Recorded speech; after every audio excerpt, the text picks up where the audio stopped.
Non gratis anus rodentum. Not worth a rat's ass. Ton of rats in Vietnam. Let's go. Imagine crawling your way through a seemingly never-ending series of foreign underground tunnels, armed only with a flashlight, a knife, and a small pistol. For the Vietnam War tunnel rats, these missions formed part of their day-to-day lives. Hundreds of fearless American... The real head-scratcher about the tunnel rat situation was the French must have known about it, because these tunnels started really getting built in the late 40s after World War II, when the French came back to French Indochina. Continued to be built throughout the 1950s. Obviously, when we got there, I believe the first people who ran into the tunnels were the Australian sappers. Then we realized they were popping out of the ground and couldn't find them. Australian soldiers were chosen by the Army specifically for this task. They were selected not only due to their short stature and svelte physiques, but also due to their intrepidness and attention to detail. Gathering enemy intelligence and disarming bombs inside these underground structures came with plenty of risks. The booby traps the North Vietnamese Army used against them have gone down in history as some of the most ingenious yet terrifying methods of defense. Now, I met a tunnel rat before I was even in the military as a young guy. How did I know? A friend of mine's father found out from the mother, rummaging through his chest, you know, his footlocker, getting down to the details, found out what he did, understood tunnel rat, didn't know much about it, thought it seemed cool.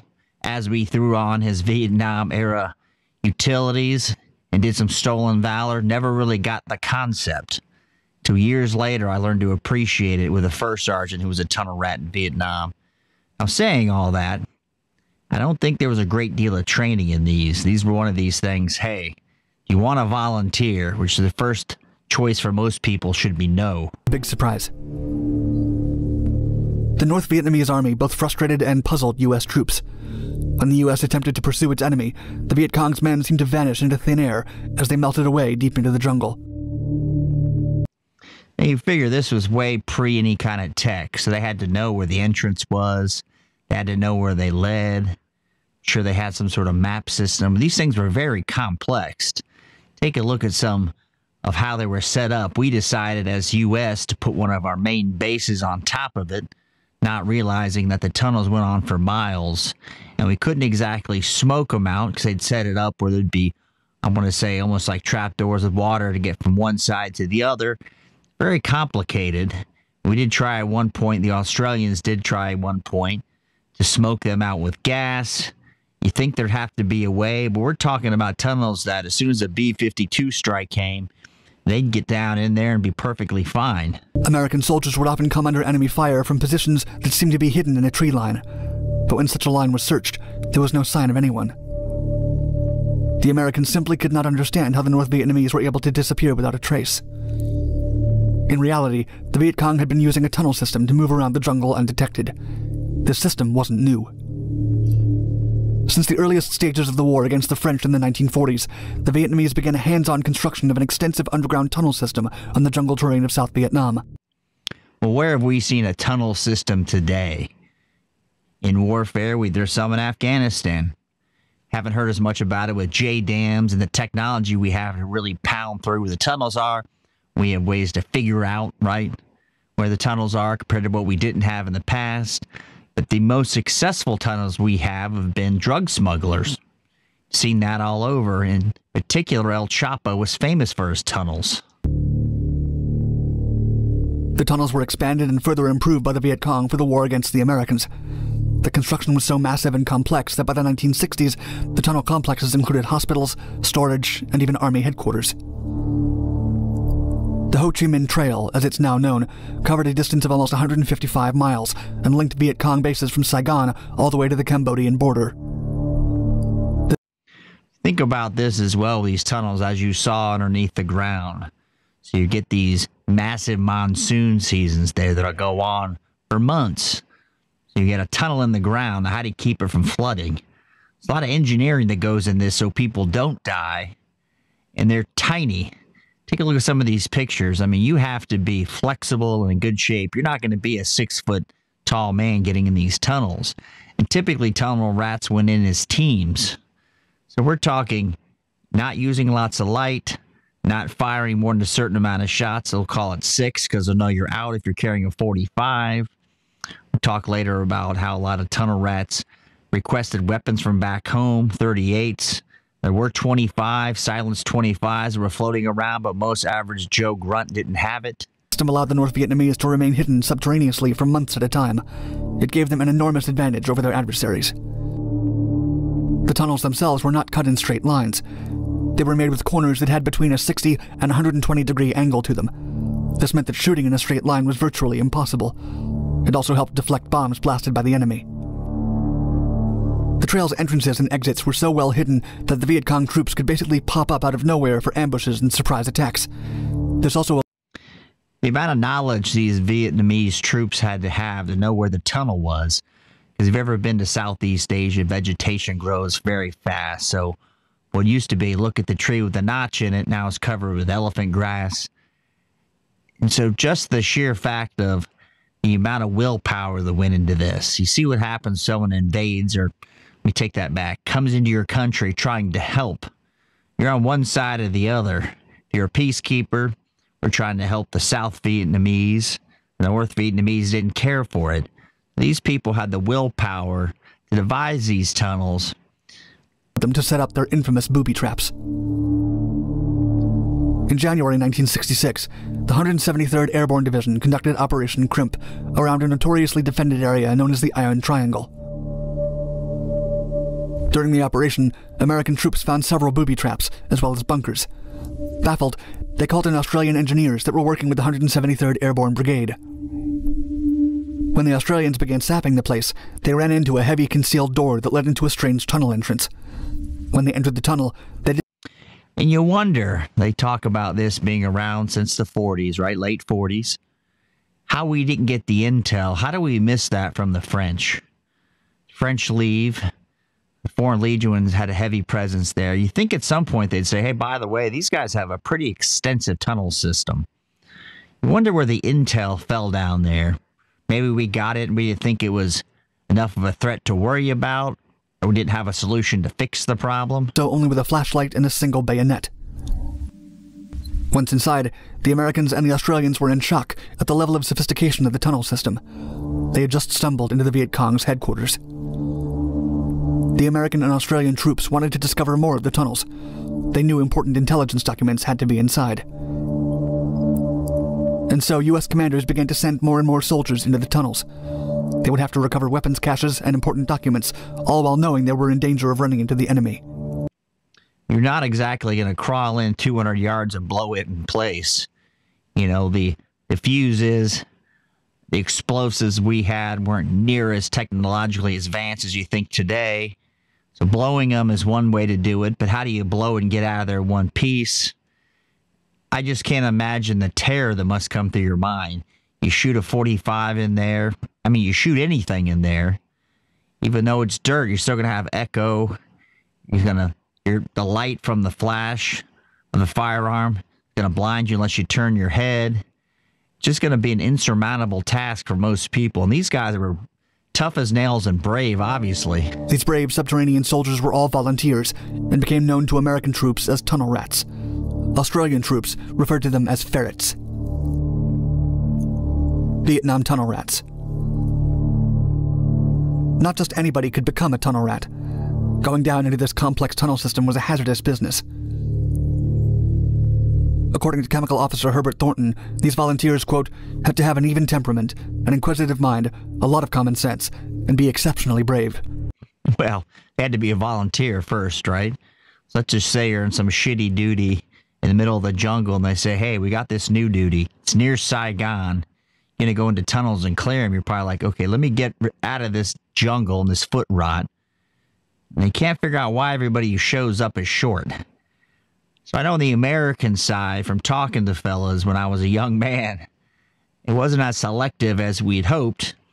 Had to be short, had to volunteer, but the training by no means was extensive. These tunnel rats were men of statures 5 feet 5 inches and shorter, so they would be able to maneuver their bodies inside the narrow tunnels. Most of them were almost exclusively of Hispanic descent, such as Puerto Rican or Mexican American. Now, I don't know that to be true. I can tell you the two people I met, the one man definitely wasn't Hispanic. He was a first sergeant on some broken time. I met him in the Marine Corps, found out from his wife years later. He was a tunnel rat in Vietnam. He was there from 68 to 70, broken time, came back in 72. The other one as a child, I don't recall him being Hispanic. I'm not sure where they get that. You know, there's short peoples of all nationalities, but we'll go with it. These men were equipped with a standard-issue M1911 pistol or M1917 revolver and a single bayonet, as well as a flashlight and demolition explosives. The loud report from their guns often left the tunnel rats temporarily deaf because of the confined space. Tunnel rat operations were problematic from the very start. First, tunnel detection was challenging, as its entrances were heavily camouflaged. Hence, the soldiers had to stomp their feet into possible entrances for an accurate location. Once the entrance was detected, the tunnel rat would access the entrance. Now, can you imagine that? Somebody's taking you, holding your feet, and head first you're going into this dark tunnel with a moonbeam. You know, the old flashlights. It's called moonbeams, looking down there. And you don't know, it could be just a stray snake, a trap, a punji pit, an AK-47 in the face. And you got to figure, too, this was when the draft was going on. So they may have said, hey, by the way, you're drafted. You're going to be in supply. All of a sudden, you're a 5'5", wiry guy who likes to say yes to volunteering. Next thing you know, you're in a tunnel. I'm a tunnel rat. That would be terrifying. Head first, with other teammates' help, who would lower him by holding onto his ankles. This position allowed the soldier to grab his pistol in one hand and his flashlight in the other. Once everyone on the team was inside the tunnel, the team's leader would use the bayonet to examine the area for mines and booby traps. Simultaneously, the second in command would assist in pulling security while also looking up for tripwires on the ceiling of the tunnel. A dangerous mission. Tunnel Rat's casualty rate was around 30. And if you don't know where the tripwire is, you're near the flashlight, right? You're already squatting down. And there is some pictures of these tunnels because there's actually a national museum in Vietnam. If you ever get a chance, go take a look at it. You have to be flexible, small, and be able to do things that I don't know most people can do unless you're a gymnast. And then you got to figure out, is there a booby trap there? Is there a snake, a punji pit? Is there a bad guy around the corner? It's like the worst horror Halloween place you'd ever go with real consequences. It would just be absolutely frightening. And if someone had the least bit of claustrophobia going in, they're going to be terrified of it going out. 3%, a high number even for the Vietnam War. It was a risky volunteer opportunity. The missions were terrifying, even for the sanest of soldiers. Not only was the tunnel's darkness and narrowness harrowing, but they also hid several dangers. According to former tunnel rat Jim Merritt, although thorough, their training did not prepare them for all the experiences they actually encountered on the job. As he described, quote, "We were trained at the Australian Army's School of Military Engineering, located 20 miles west of Sydney. The 3-month course covered a lot of ground: mine detection, booby trap disarming, tunnel searching, and demolitions. Somehow I had convinced myself that my job as a combat engineer was going to be more engineer than combat." Yeah. First time I heard engineer in the military, my grandfather was an engineer in the Battle of the Bulge. I thought engineer, right? You build things. Really, they were the modern form or the predecessor to EOD. So they dealt with explosives. You know, engineers now cover a wide variety of things, from building bridges to water purification. But I really doubt, I hope it's true, that they got 3 months of training while in Vietnam before going on this, considering how, at times, looking in, mismanaged the Vietnam War was. That the truly dangerous stuff would be handled by real experts. I was wrong. When the Viet Cong found out about the tunnel rats and their intentions, they began taking countermeasures to protect themselves, and they loved using booby traps. The Viet Cong used venomous snakes, infected sticks, spiders, and even scorpions to attack the soldiers. Tunnel rats were advised to enter the tunnels wearing a gas mask, since the Viet Cong also enjoyed using poison gas. But since these devices made it even harder to see, hear, and breathe, many of them refused to wear them. Yeah, so you're in Vietnam. Think about this for a second. It's July. Humidity's 85 degrees. The temperature's are 85%, the temperature's 90. You're breathing into this mask, it's totally fogged up. If you guys have been to the gas chamber, you can appreciate that. Now it's dark and fogged up. There's nothing good about this situation. I don't know how they got volunteers. They must have said, you do this for 2 months, you get a month of R&R in Australia or Hawaii or something. As the tunnels were old and hand-dug, they were also at risk of sudden collapse. With all the dangers that came with the job, the courageous men needed to maintain a clear mental state of mind to not let the fear get the best of them. It was well known to their superiors the tunnel rats experienced a very physically and mentally demanding task in the underground tunnels. These perilous tasks could also push a tunnel rat's emotional state to its breaking point. Operating in a confined and pitch-black environment while crawling for hours looking for a heavily armed and angry enemy would cause even the sanest soldiers to mentally break down. According to the book Tunnel War, and you're on an island in that arrangement. Maybe you have your partner, your backup, pulling security. But it's just you guys. There's no radio working down there. There's no medevac. Once you're stuck down there, there's no getting out unless you're crawling your ass out of there. Quote, occasionally, under the strain, a tunnel rat's nerves would break, and he'd be dragged from the tunnel screaming and crying. Once this happened, he would never be allowed down a tunnel again. Only the strongest were able to continue. Brave men. The dangers of this underground occupation turned the tunnel rat into a position of respect and high reverence by their fellow troops. Their unofficial Latin motto, non gratum annus dorentum, translating to not worth a rat's ass, proved that the tunnel rats were amongst the bravest and most courageous fighters in Vietnam. As for the tunnel rats themselves, they appreciated the adrenaline that came with the job. They loved telling their brave stories to everyone else at their base.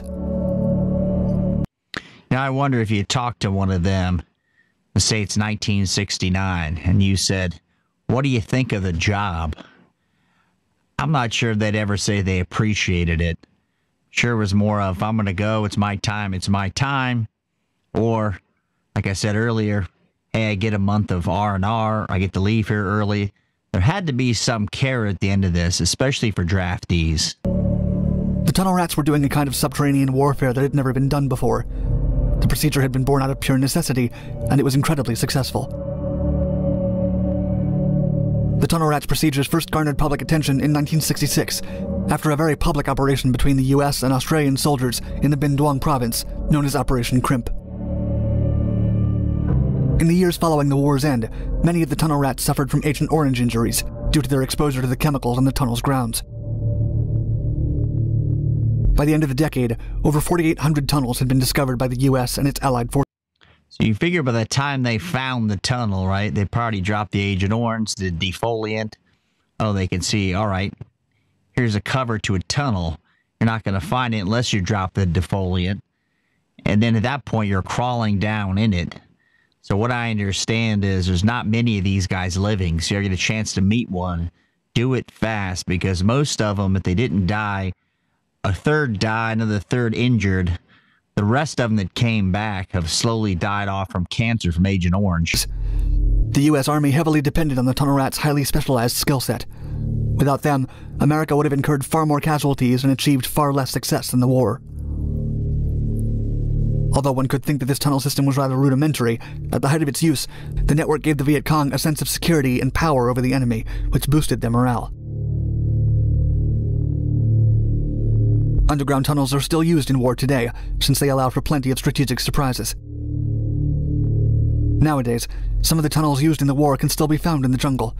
They're currently preserved and maintained by the Vietnamese government. You know, in Tora Bora, they found a big cave system, not quite a tunnel, but a big cave system. What I recall, you guys correct me if I'm wrong, they put a J-dam in it and closed it permanently. Now, could you go back in there and find the cavernous, could have been intel, could have been other explosives, but from what I remember reading, they just shut the whole thing off. Now, in this case, if you shut one end off, there are probably several other ways to get out of it. And I'm sure plenty of people died down there when they blew a tunnel closed.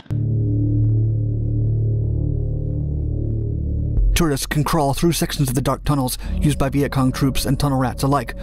But today, fortunately, there are no mines, booby traps, or poisonous snakes to fight with. Now, if they came to you and you're in Afghanistan, they said, hey, short guy, we got a job for you. Are you interested in doing this super duper special forces job? Young guy's going to say, sign me up. I'm in the infantry now. I'd love to be in special forces. All right. Here's your pistol. Here's your LED flashlight. Crawl in that tunnel. How many guys would actually do it?